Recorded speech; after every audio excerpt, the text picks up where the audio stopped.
عبادت ہے دعا، اس میں بھی لوگ پیچھے ہٹ گئے ہیں. اور شیطان کی کوشش یہ ہوتی ہے کہ وہ آپ کو کوئی دوسرا آلٹرنیٹ دیتا ہے تاکہ آپ اصل کو چھوڑ کر اس متبادل میں مشغول ہو جائیں. کیونکہ اگر آپ کے پاس آلٹرنیٹ نہیں ہوگا تو پھر آپ اسی اصل پہ قائم رہو گے. حکومت جب کوئی سڑک بناتی ہے، بلکہ پہلے سے جو سڑک ہے اس میں ریپیئرنگ کا کام کرتی ہے، تو لوگوں کو متبادل راستہ دیتی ہے. لکھا ہوتا ہے نا کہ آگے کام ہو رہا ہے، ہم معذرت خواہ ہیں، متبادل راستہ. وہ کچے میں ہوتا ہے متبادل، وہاں آپ اتار کے تھوڑا سا آگے ٹرن ماریں گے تو دوبارہ ہائی وے پہ چڑھ جائیں گے آپ. یہ متبادل راستہ گورنمنٹ کیوں دیتی ہے؟ اس لیے کہ نہیں دیں گے نا تو ایسا نہیں ہوگا کہ لوگ وہاں کھڑے رہیں قیامت تک کہ آگے چونکہ سڑک پہ کام ہو رہا ہے، یا لوگ واپس چلے جائیں. ایسا بھی نہیں ہوگا. واپس جانا شروع کریں، اتنی لمبی ٹریفک کی لائن لگ جائے گی، پھر آپ 2 گھنٹے کا سفر کر چکے ہیں تو واپس کون مڑے گا بھائی؟ نتیجہ یہی ہوگا کہ اسی ریپیئرنگ والے راستے پر ہی لوگ گاڑیاں لے کے چڑھ جائیں گے. تو اس لیے جب بھی کسی ٹریک پر سے لوگوں کو اتارنا ہوتا ہے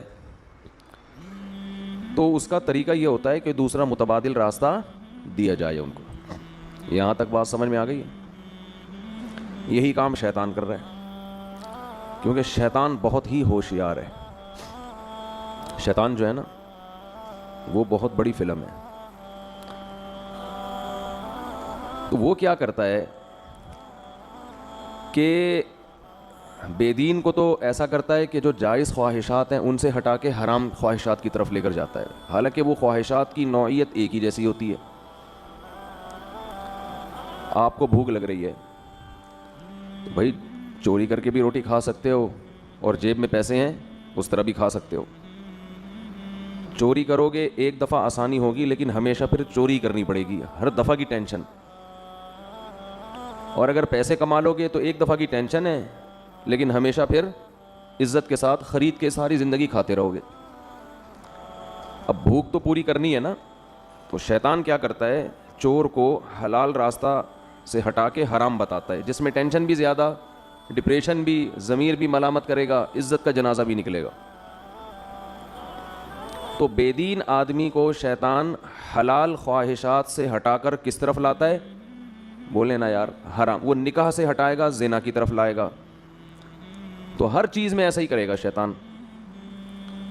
دیندار آدمی کو، جو دین کو فالو کر رہا ہے، دین پہ چلنا چاہتا ہے، اسے شیطان سنت سے ہٹا کے متبادل راستہ بدعت والا دے گا. یا وہ بدعت نہ بھی ہو لیکن وہ سنت جیسی اس میں روحانیت نہیں ہوگی، ایسا راستہ دے گا شیطان اس کو. سمجھ میں میرا خیال آ رہی ہے بات؟ تھوڑی کہ ہمیشہ سمجھ میں نہ آئے، کبھی کبھی آتی بھی ہے. تو ہمیشہ ایسا راستہ دے گا جو یا تو بدعت ہوگا وہ راستہ، یا اس میں بدعت نہ بھی ہو تو کم از کم جو سنت میں روحانیت تھی وہ اس راستے میں نہیں ہوگی. دعا کے معاملے میں بھی شیطان نے یہی کام کیا ہے. آدم علیہ السلام سے لے کے ہمارے نبی صلی اللہ علیہ وسلم تک جتنے پیغمبر آئے، پھر آج تک جتنے بڑے بڑے علماء، صلحاء، اولیاء، وہ اپنے تمام کاموں میں دعا کو بہت زیادہ فوکس کیا کرتے تھے کہ ہاتھ اٹھا کے اللہ سے گڑ گڑا کے دعا مانگی جائے. شیطان نے کیا کیا؟ دعاؤں سے ہٹا کے لوگوں کو وظیفوں پہ لگا دیا. میں نہیں کہہ رہا وظیفے حرام ہے، ناجائز ہے، اس میں وہ روحانیت بولو نہیں. اتنی دفعہ یہ پڑھ لو، اتنی دفعہ یہ پڑھ لو تو یہ ہو جائے گا، اتنی دفعہ یہ کر لو تو یہ ہو جائے گا، یوں کر کے پڑھ لو گے تو ایسے کام ہو جائے گا، یوں کرو گے تو 4 ہو جائیں گی، اس طرح کرو گے تو 3 ہوں گی. شادیوں کی بات نہیں کر رہا، کچھ اور. اب آپ لوگ آٹومیٹک ہو گئے ہیں، اب شادی کا لفظ زبان سے نکالنے کی ضرورت ہے ہی نہیں. اب یہ مثال ہو گئی ہے، کسی نے کسی بھوکے سے پوچھا 2 اور 2 کتنے ہوتے ہیں؟ کہتے 4 روٹیاں ہوتی ہیں.